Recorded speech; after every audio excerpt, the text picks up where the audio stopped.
ایسا محترم حافظ رضوان صدیق صاحب جو کہ قدر عقید حوالے دلال بیان کرنا سکتا مولا کریم نے نظر علم عمر کے اندر برکت عطا فرمائے.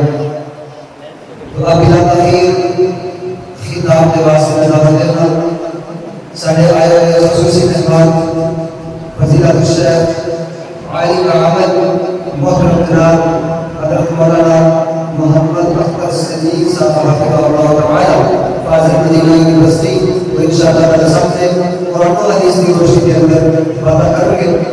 محترم جناب الشیخ محمد صدیق اختر صاحب حفظہ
انسانوں کو اور جنوں کو اللہ تعالیٰ نے اپنی عبادت کے لیے بنایا ہے. اگر یہ نقطہ ہمیں سمجھ آ جائے کہ ہمارا دنیا میں آنے کا مقصد کیا ہے تو ہمارے لیے عبادت کرنا آسان ہو جائے گا. آپ ایک مثال لے لیجیے. ہماری کوشش یہ ہوتی ہے کہ بھائی بات سمجھ آ رہے ہیں. آپ جتنے بھائی بیٹھے ہو آپ میں جتنے بھائی اسٹوڈنٹس ہیں وہ کسی کالج میں یونیورسٹی میں اسکول میں پڑھتے ہیں.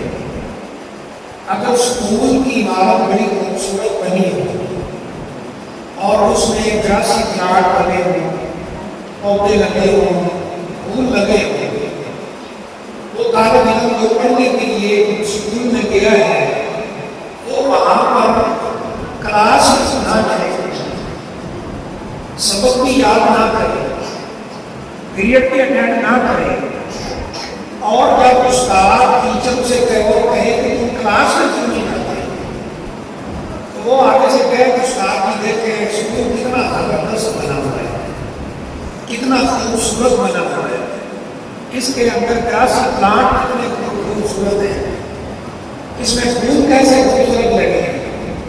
وہ کہتا ہے کہ بیٹا تم کلاس میں کیوں نہیں جاتے. یہ آگے سے کہتا ہے کہ دیکھیں جی جو پرنسپل صاحب ہے ان کا آفس کتنا زبردست ہے. تو آپ مجھے بتائیے کہ کیا اس کالج نے اسکول میں جانے کا مقصد پورا کر دیا ہے؟ نہیں.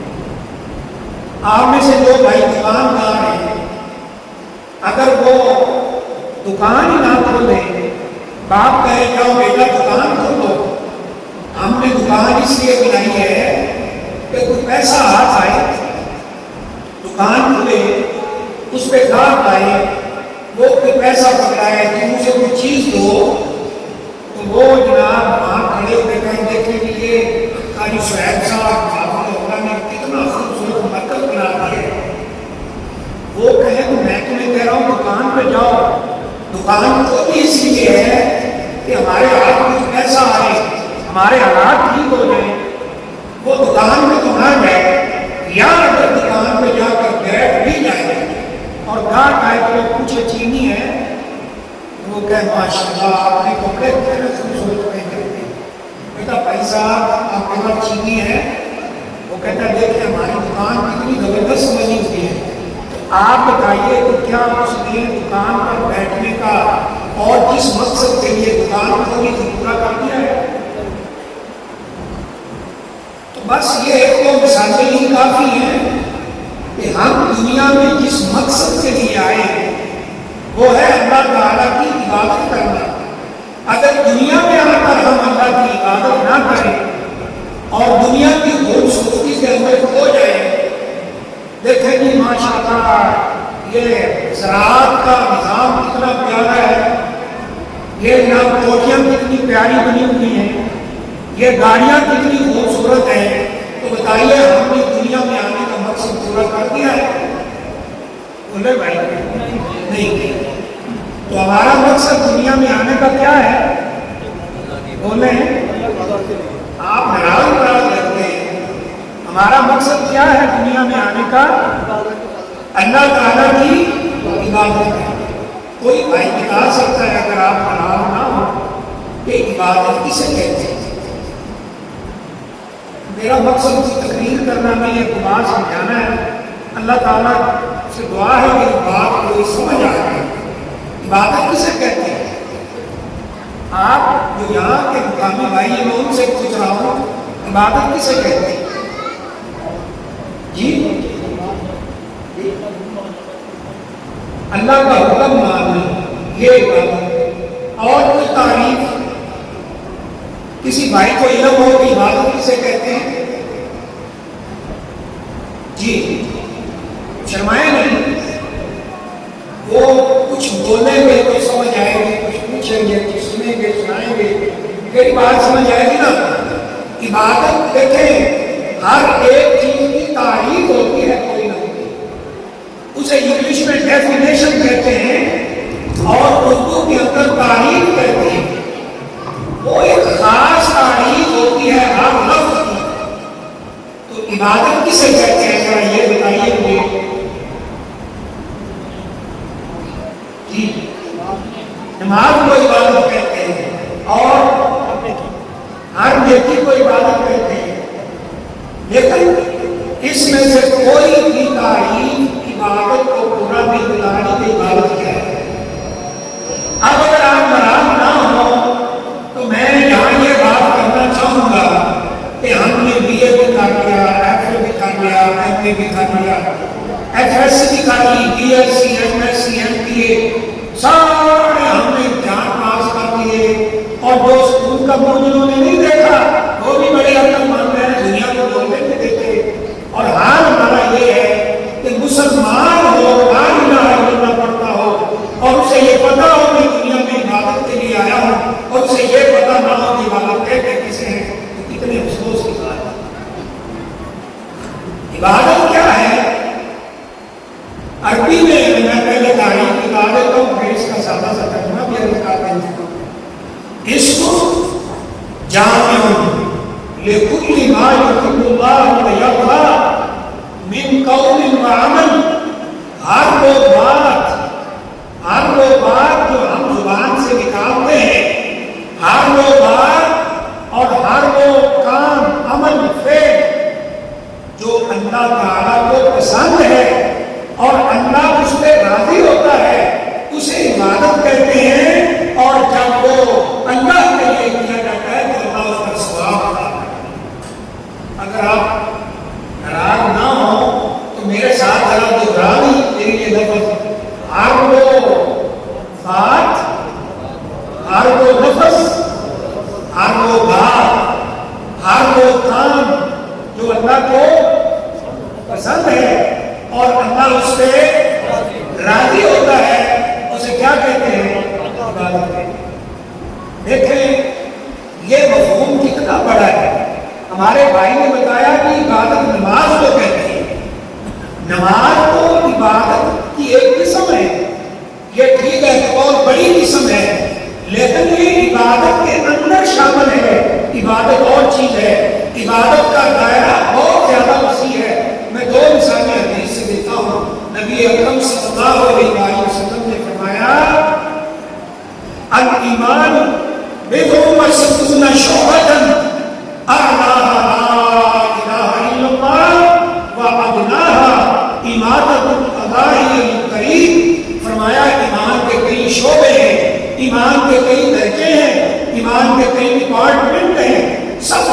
کا سپرلیٹو ڈگری وہ ہے لا الہ الا اللہ. اس بات کا اقرار کیا جائے کہ اللہ کے علاوہ کوئی عبادت کے لائق نہیں. اور سب سے کم درجہ کیا ہے؟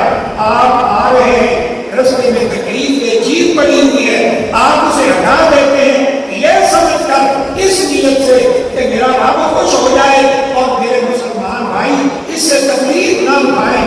اللہ اسے بھی عبادت بنا کر صدقہ بنا کر آپ کے نام کرنا دیتے ہیں. حالانکہ یہ بچے بیٹھے ہیں چھوٹے چھوٹے, مجھے اصل میں ایک موقع کر گیا ہے. میرا ارادہ تو تھا کہ کچھ باتیں بچوں کے بارے میں کی جائے, ٹائم میں تھوڑا سا ہے.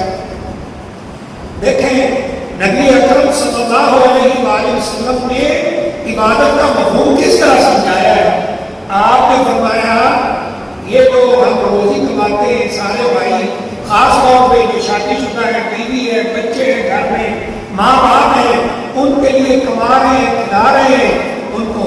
اگر یہ روزی انسان حلال کمائے کہ میرے رب کا حکم ہے, حلال کمائے کہ میرے پیغمبر علیہ السلام کا حکم ہے, اور حلال روزی کما کر شام کو جو اپنی بیوی کے ہاتھ میں رکھتا ہے کہ یہ لے لو, اس کی کچھ چیز خرید لو, کھانا پینا دے لو, اس میں سے جو بیوی حق لقمۃ الذی تعالیٰ فی امرأتی کا صدقہ, جو لقمہ تو اپنی بیوی کے منہ میں رکھتا ہے اللہ اس کی صدقہ کرتا ہے. یہ بھی عبادت ہے.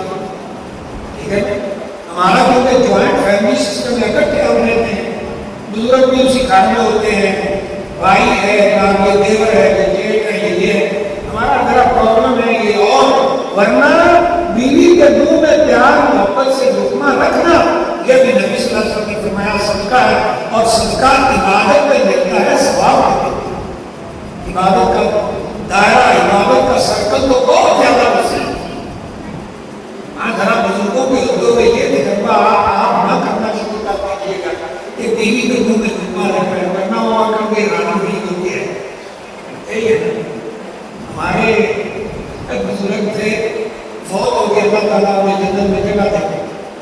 ایک دن میں اپنے کمرے میں گھر بیٹھا تھا, میرے دادا جی وہ میرے پاس آئے, کہتے ہیں کہ قیامت آنا ہی. میں کہا جی بالکل قیامت کا قریب ہے, رسول اللہ صلی اللہ علیہ وسلم نے بتلایا ہے, لیکن دادا جی ہوا کہ یہ اچانک قیامت کو نہیں یاد آیا.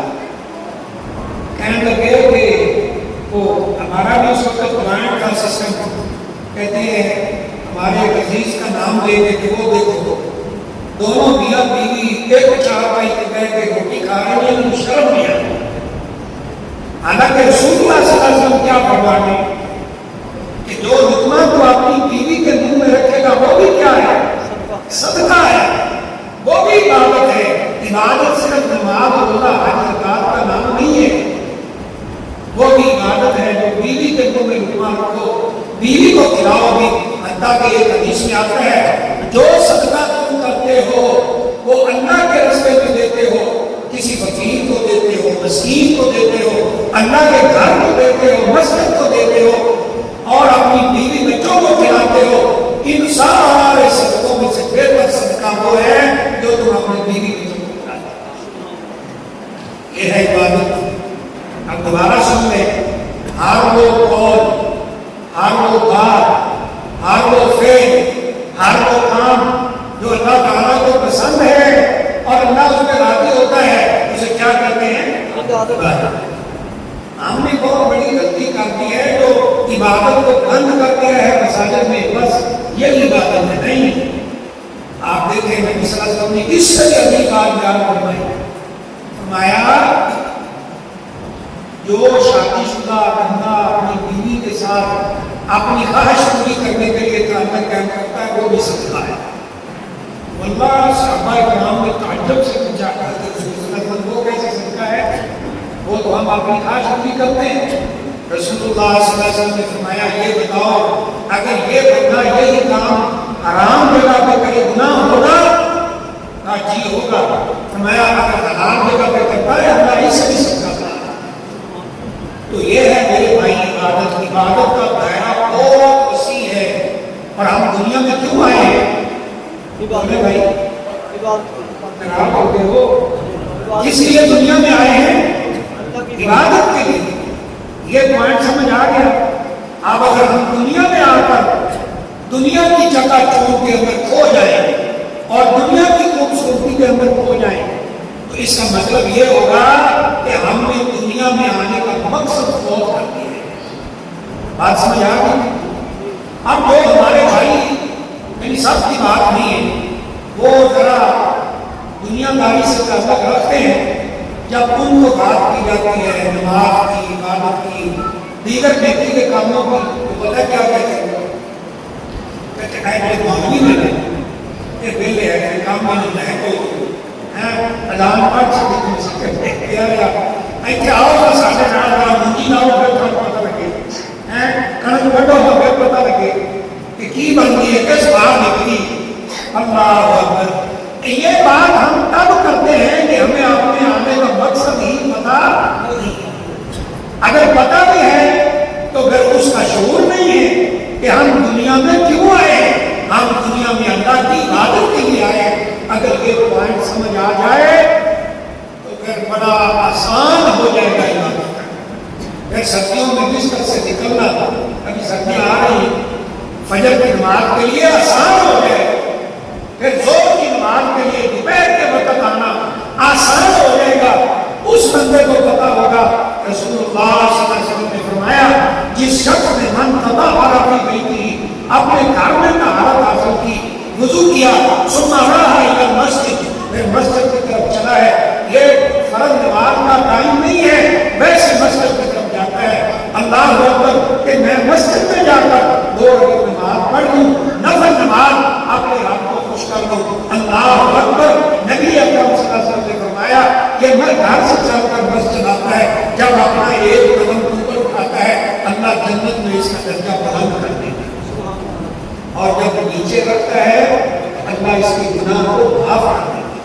اور اگر یہ آ کر 2 رکعت پڑھتا ہے لا یحدث فیہا نفسہ, یہ اپنے آپ سے متوجہ نہیں ہوتا, ساری ان 2 رکعتوں کے اندر اللہ اکبر سے لے کر سلام تک اللہ کی طرف متوجہ رہتا ہے, نماز کی طرف متوجہ رہتا ہے. فرمایا اس کی زندگی کے پچھلے سارے گناہ اللہ معاف کر دیتا ہے. یہ ہو گیا کہ پہلا نقطہ. امید ہے آپ کو سمجھ آ گیا اور ٹائم ہے نہیں. یہ عبادت جو ہے عبادت وہ زبان سے ہو, قولی فعل سے ہو, بدنی ہو, مالی ہو, جو بھی ہو, اس کی 3 شرطیں ہیں. اگر ہم یہ چاہتے ہیں ہماری نمازیں, ہمارے صدقات خیرات, ہماری نیکیاں, ہماری باتیں, ہمارے روزے, ہمارے حج, ہمارے زکات وہ اللہ تعالیٰ کے ہاں قبول ہو جائیں تو 3 شرطیں ہیں. پہلی شرط تو الحمدللہ ہم سب میں موجود ہے, اور وہ یہ ہے کہ نیکی کا عمل, عبادت کا عمل کرنے والا بندہ مسلمان ہونا چاہیے. کیا ہونا چاہیے؟ مسلمان. الحمدللہ ہم مسلمان ہیں. غیر مسلم ذات عبادت کرتا رہے اللہ کے ہاں قابل قبول نہیں. دیکھنا یہاں 2005 میں زلزلہ آیا تھا, 2010 میں سیلاب آ گیا تھا. وہ جناب یورپ سے چلے کہ ہم میڈیکل مشن لے کے آ رہے ہیں, ڈاکٹر لے کے آ رہے ہیں, بستر لے کے آ رہے ہیں, کمبل لے کے آ رہے ہیں, جناب آپ کے لیے لباس لے کے آ رہے ہیں, چادر لے کے آ رہے ہیں. آپ بتائیے جب ان سے پوچھا کہ آپ یہ کیوں کر رہے ہیں, لیکن نیکی کا کام ہے, ہم نیکی کر رہے ہیں. میں آپ سب سے پوچھتا ہوں اس نیکی کا ثواب اللہ مجھے عطا کرے گا؟ بولو بھائی, کیوں نہیں کرے گا؟ اس لیے کہ وہ مسلمان نہیں ہے. ان الدین عند اللہ الاسلام, اللہ تعالیٰ کے ہاں اگر کوئی قابل قبول دین ہے تو اسلام ہے. نمبر 2, دوسری شرط کیا ہے عبادت کی؟ کہ وہ اللہ کی رضا کے لیے ہو, اللہ کو خوش کرنے کے لیے ہو. ٹھیک ہے بھائی, بات سمجھ آ رہی ہے؟ اگر میں یہاں اس لیے آیا ہوں اللہ معاف فرمائے گا کہ جی یہاں پروگرام ہوگا, تقریر ہوگی, لوگ کہیں گے کیا بات ہے, بڑی زبردست تقریر ہے. اگر مجھے پتا ہے میں زبردست تقریر نہیں کر سکتا, میں سادہ سے بولتا ہوں, لیکن سمجھانے کے لیے اگر یہ ہو کہ اس لیے یہاں حاضری ہوئی ہے تو یہ عمل اللہ کے یہاں قابل قبول نہیں ہے, بلکہ قیامت والے دن یہ بڑھاتے جان بن جائے گا. اور اگر اس لیے ہو کہ اللہ خوش ہو جائے انشاءاللہ میرا سنانا اور آپ کا سننا، آپ کا بیٹھنا، یہ وقت دینا انشاءاللہ اللہ کے یہاں قابل قبول ہوگا اور ہماری بخش چلے جانا ہے۔ ایک بندے کو بھی سمجھ آ گئی ہے، ایک بندے کو بھی، تو وہ اس کی نجات کا ذریعہ بھی ہے انشاءاللہ میری نجات کا ذریعہ۔ کتنی شرطیں ہو گئی؟ پہلی کیا تھی؟ عمل کرنے والا کون ہو؟ مسلمان ہو۔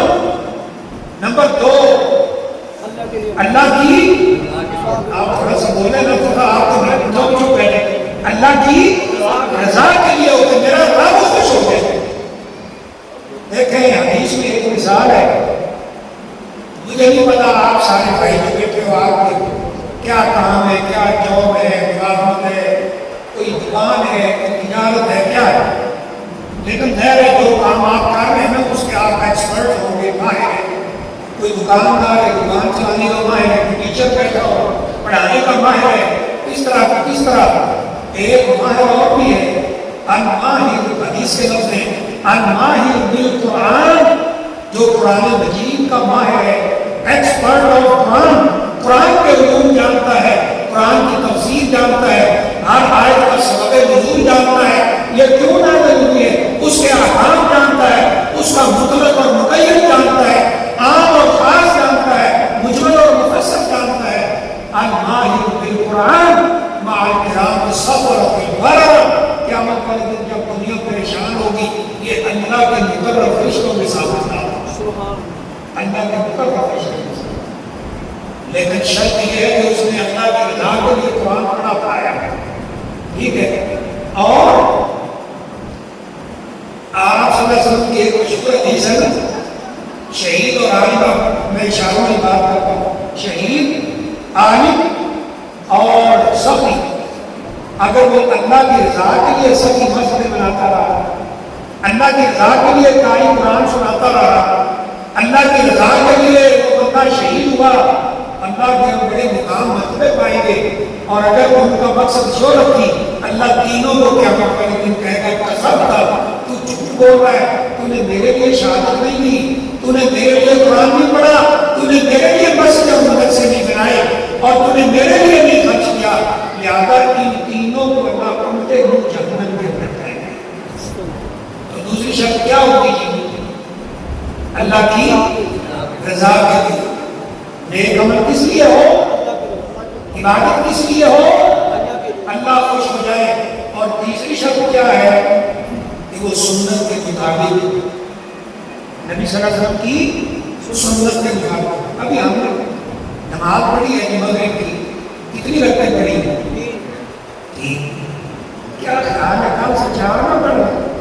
دیکھے گا عمل ہے، جب سنت کے خلاف کوئی عمل ہم دیکھتے ہیں اور بھائیوں کو کہتے ہیں بھائی یہ کیا کر رہے ہو، یہ تو ثابت ہی نہیں سنت سے، کہتے ہیں حج کیا ہے، نیکی کا کام، ٹھیک ہے نا۔ کوئی فوت ہو جائے، وہ آپ کو پتہ ہی ہے جو کچھ ہوتا ہے، کوئی نہ بزرگ آئے ہوئے ہیں، قرآن پڑھنے جا رہے ہیں اپنے حساب سے، ٹھیک ہے، کیا کر رہے ہو بھائی، نیکی کا کام ہے، نبی صلی اللہ علیہ وسلم نے کیا ہے، سنت ہے، نہیں حج کیا ہے، ہم کہتے ہیں 4 رکعتیں پڑھ لیتا ہے، کوئی حج ہے، بولے یہ آپ بتائیں، کوئی حج ہے 4 رکعتیں پڑھ میں مغرب کی؟ نہیں ہوگی، کیوں نہیں؟ نبی صلی اللہ علیہ وسلم کی سنت ہے، ہم اللہ کے لیے پڑھ رہے ہیں بھائی بات، لیکن سنت چھوڑ دیں۔ بلکہ ایک اور بات آپ کو بتاتا ہوں، ماشاءاللہ یہ ہمارے شہید بیٹھے ہیں، قاری ہیں، پیچھے قاری صاحب تشریف فرمائے، کیوں جی قاری صاحب قرآن میں کہیں اکٹھا لفظ آیا ہے اللہ اکبر؟ نہیں، قاری صاحب نہیں آیا، وہ کہہ رہے نہیں آیا، اللہ اکبر اکٹھا کہیں بھی نہیں آیا قرآن، بات سمجھ آ رہی ہے میری؟ اللہ اکبر قرآن میں کہیں بھی نہیں آیا۔ اللہ گرامر کی زبان میں اللہ اکبر، اللہ موصوف ہے اور اکبر اس کی صفت ہے کہ اللہ سب سے بڑا ہے، اس کی صفت یہ ہے کہ وہ سب سے بڑا ہے، اللہ اکبر۔ اگر ہم قرآن میں کوئی ایسا مقام ڈھونڈیں جہاں صفت اور موصوف اللہ کا نام اکٹھے آیا ہو، تو ایک مثال ہم لے لیتے ہیں اللہ الصمد، کیوں نہیں قاری صاحب یہ آیا ہے قرآن میں؟ وہ آپ کو بتائیں قل هو اللہ احد اللہ الصمد. اب مجھے آپ بتائیے قرآن آنا کلام ہے یا حدیث؟ قرآن میں کہیں اللہ اکبر نہیں آیا. حدیث میں آیا ہے کہ نبی صلی اللہ علیہ وسلم نے اللہ اکبر کہہ کر نماز شروع کی. اگر ہم یہ کریں کہ مولوی صاحب آپ حدیث والا اللہ اکبر کرتے ہو, قرآن والا اللہ الصمد کیوں نہیں کرتے؟ کیونکہ وہ تو قرآن ہے, وہ اللہ کا کلام ہے, اس کا ثواب ہے. ایک ایک لفظ پر 10 نیکیاں ہیں. حدیث قرآن سے نیچے ہے, ساری دنیا کے علماء کا اتفاق ہے. لہذا حدیث کو تھوڑا سیٹ کرتے ہیں. اللہ الصمد ہو جائے گی بات نہیں. کیوں جی؟ سنت کے مطابق سنت اور جڑے پیچھے ان پڑھ بندہ بھی کھڑا ہوئے گا نا, اور مولوی صاحب کو تو پکڑ لے گا. مولوی جب بات پڑھانا نہیں پتا تو پیچھے آ جا. ایسے ہی ہے کہ نہیں ہے؟ تو 3 شرطیں کیا ہوئی؟ ایک مسلمان ہو, الحمدللہ ہم ہیں. نمبر 2 اللہ کی رضا کے لیے ہو. نمبر 3 نبی اکرم صلی اللہ علیہ وسلم کی سنت کے مطابق ہو. حالانکہ یہ بڑی تفصیل طلب چیزیں تھی. خیر یہ 3 چیزیں ہو گئی. یہ ہم کریں گے تو وہ اعمال اللہ تعالیٰ کے ہاں قابل ہے. واضح ہے بات؟ اب عبادات میں سب سے بڑی عبادت کون سی ہے؟ بولے نماز. سب سے بڑی عبادت نماز ہے. اور نماز قائم کرنے کے لیے یہ اللہ کے گھر ہیں. ویسے تو نماز کا وقت جہاں بھی ہو جائے ہم نے پڑھنا ہے, لیکن اللہ تعالیٰ نے کہیں بھی یہ نہیں کہا قرآن میں وَصَلُّوا الصَّلَاةَ, بلکہ کہا وَأَقِیمُوا الصَّلَاةَ, نماز کا نظام قائم کرو. نظام, وہ نظام کیا ہے؟ 5 وقت مسجد میں اذان ہو اور جتنے بھی مرد حضرات ہیں وہ مسجد تیار کر نماز پڑھیں. اور مسجد ایسی جگہ ہے احب البلاد الی اللہ مساجدها, ساری کائنات میں سے سب سے پیاری جگہ جو اللہ تعالیٰ کو لگتی ہے وہ مسجد ہے. وَأَبْغَضُ الْبِلَادِ أَسْوَاقُهَا, اور سب سے بری جگہ جو لگتی ہے وہ بازار ہے, کیونکہ بازار میں جھوٹ چلتا ہے, فراڈ چلتا ہے. وہ جگہ اللہ کو پسند نہیں ہے. جو پسند ہے وہ مسجد ہے. ایک مشہور حدیث میں فرمایا 7 یظلهم اللہ یوم لا ظل الا ظلہ, 7 لوگ ایسے ہیں جنہیں اللہ اپنے عرش کا سایہ نصیب کرے گا جس دن کوئی سایہ نہیں ہوگا, دنیا پریشان ہوگی.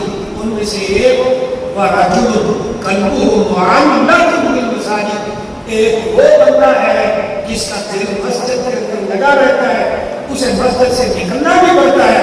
اس کے دل کے اندر یہ تڑپ رہتی ہے کہ میں کب واپس اللہ کا گھر میں چلا جاؤں. کیا میں کیا انعام ہوگا اس کا؟ اللہ کے عرش کا سایہ. اور آپ جو مسجد میں رہتا ہو اسے ہم کیا کہتے ہیں؟ مسیطر. ایک لفظ لگ گیا ہے مسیطر ہے کہ مسجد میں بیٹھا ہے. باقی اگر تجربہ کرنا ہو ایسے کسی سے بات کریں, یار ایک اچھا رشتہ ہے, بیٹھا ہے, اچھا ہے, آپ کی لڑکی ہے, چلو اگر پسند کریں تو رشتہ کر. وہ پوچھے گا کیا کام کرتا ہے, آپ کہیں نماز پڑھتا ہے. اچھا درویش کہنا میرے کہ میری پوری دکھائے کی تھو میں پہلا چلا ماشاء اللہ. درویش آدھا کے فوق ہو سکتا ہے نہیں انشاءاللہ. مسجد اللہ کا گھر ہے جو سب سے بڑی عبادت کی جگہ ہے. 5 نبی صلی اللہ علیہ وسلم نے فرمایا جس شخص کو دیکھو من یعتاد الی المسجد, وہ بار بار مسجد آ رہا ہے, مسجد جا رہا ہے, نماز بھی پڑھتا ہے, اس کے علاوہ بھی آتا ہے, مسجد میں آتا ہے, دل مسجد میں لگتا ہے, مسجد کی صفائی کا خیال رکھتا ہے, مسجد کا خیال رکھتا ہے. آپ نے فرمایا اس کے ایماندار ہونے کی دعائی دے. وہ بندہ ایماندار ہے جس کا دل مسجد کے ساتھ ہے. اب یہ تو الحمدللہ یہاں آئے بڑی خوشی ہوئی الحمدللہ. مسجد نہیں بنی ہے اور نمازی بھی ہے, آباد بھی ہے. جن بزرگوں کی, جن بھائیوں کی یہاں محنت ہے اللہ تعالیٰ اپنی بارگاہ میں قبول فرمائے. لیکن عموماً آپ مساجد جا کر